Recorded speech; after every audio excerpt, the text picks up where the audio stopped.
నమస్తే అండి, welcome to money foods Arabic and Andhra రుచులు. ఎలా ఉన్నారు? అందరూ బాగున్నారా? దేవుడి దేవాలు నేను బాగున్నానండి. ఇది ఇప్పుడు నేను చేయబోయే రెసిపీ టేస్టీగా యమ్మీగా బిఫ్ పాస్ట్రీ ఎలా చేయాలో చూద్దామండి. ఈ టైప్లో ఫ్రిడ్జ్లో వస్తాయి అన్నమాట. ఇదిగోండి, నేనైతే ఇలాగా పెట్టుకుని ఇలా ఘాట్లు పెట్టుకున్నాను. ఇటువంటి దాంతో ఇలాగ పెట్టుకున్నాను అనమాట. కొంచెం ఇలా చేసుకున్నాను.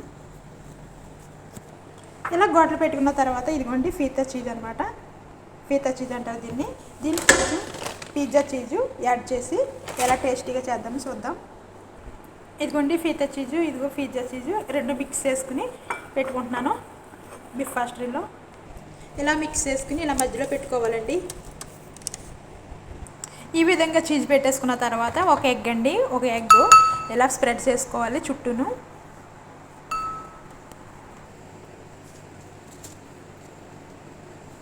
ఇలా చుట్టూ స్ప్రెడ్ చేసుకోవాలి.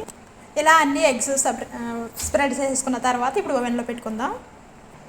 ఓవెన్లో పెట్టుకుని కింద ఆన్ చేసుకుందామండి. ఓన్లీ కింద ఫస్ట్, తర్వాత పైన చూద్దామండి. కింద రెడీ అయిపోయినాయి.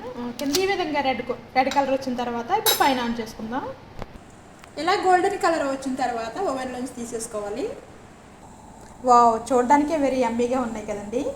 గల్ఫ్ కంట్రీలో ఉన్న వాళ్ళైతే మీ మేడంలకి వెరీ సింపుల్గా ఈజీగా ఇలా చేసి పెట్టండి పిల్లలకి.